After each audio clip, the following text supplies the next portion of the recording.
या देखिए, इसमें बहुत आलोचना सवाल नहीं उठता, लेकिन उन्हें यह जरूर बताना चाहिए कि चाइना और अमेरिका की कितनी ताकत पाकिस्तान को है। हाँ, सही बात है, पाकिस्तान से नहीं लड़ेंगे तो फिर पाकिस्तान जिन्ना जिन्ना पाकिस्तान करते क्यों हैं? हम चाइना से क्यों नहीं लड़ते? हम चाइना की चीजों को क्यों नहीं रोकते? दूसरी बात, वो 4 आदमी कहाँ हैं? अब 56 इंच के हैं। जब आप 4 आदमी को और 47 ऊपर नहीं कर सकते तो देश किसी सुरक्षित हाथ में तो है नहीं। जब 4 व्यक्ति को हम 1 महीना हो गया, ये बिंदु है कि नहीं? और सच बोलते हैं तो आप बताइए ना कि चाइना जब पूरी ताकत दिया तो चाइना तो पहले से तैयार होगा पाकिस्तान के पक्ष में कि इनके एक हमारे फाइटर को ध्वंस किया जा सके। तो चाइना, पाकिस्तान की क्या औकात है? पाकिस्तान की कितनी हैसियत है? हमारे सैनिक के सामने, हमारे 100 सैनिक के सामने पाकिस्तान नहीं टिकेंगे।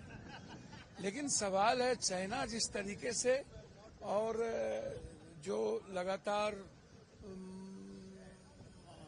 यूक्रेन और जो चीजें दे रही है, तो उसको समझना होगा कि नया एक टेक्नोलॉजी जिसके पास है वो चाइना और अमेरिका के कहने पर पाकिस्तान को दे रही है। तो हम उसकी बात नहीं कर रहे हैं, उस सच्चाई को नहीं बता रहे।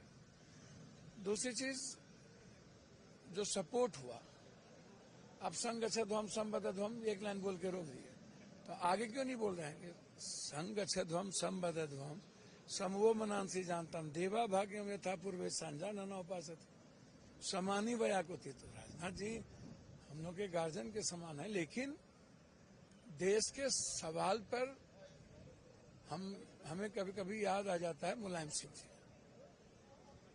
आप इसको समझिए। तो एक सच्चाई कहीं नहीं दिखी। सच बोलने की हिम्मत होनी चाहिए, लेकिन आप स्पीच को भी राजनीतिकरण कर दीजिए। राष्ट्रवाद का भी राजनीतिकरण हो जाए, मानवतावाद का भी राजनीतिकरण हो जाए।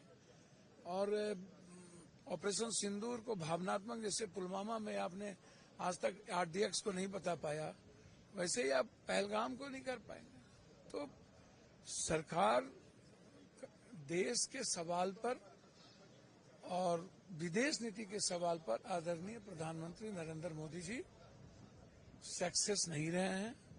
28 हमले हुए हैं पहलगाम पुलवामा के बाद, और कभी भी इतने दिनों में हमेशा 370 के अलावे इनके पास कोई मुद्दा नहीं है, और 370 के बाद ही सारे हमले हुए हैं और कश्मीर असुरक्षित रहा।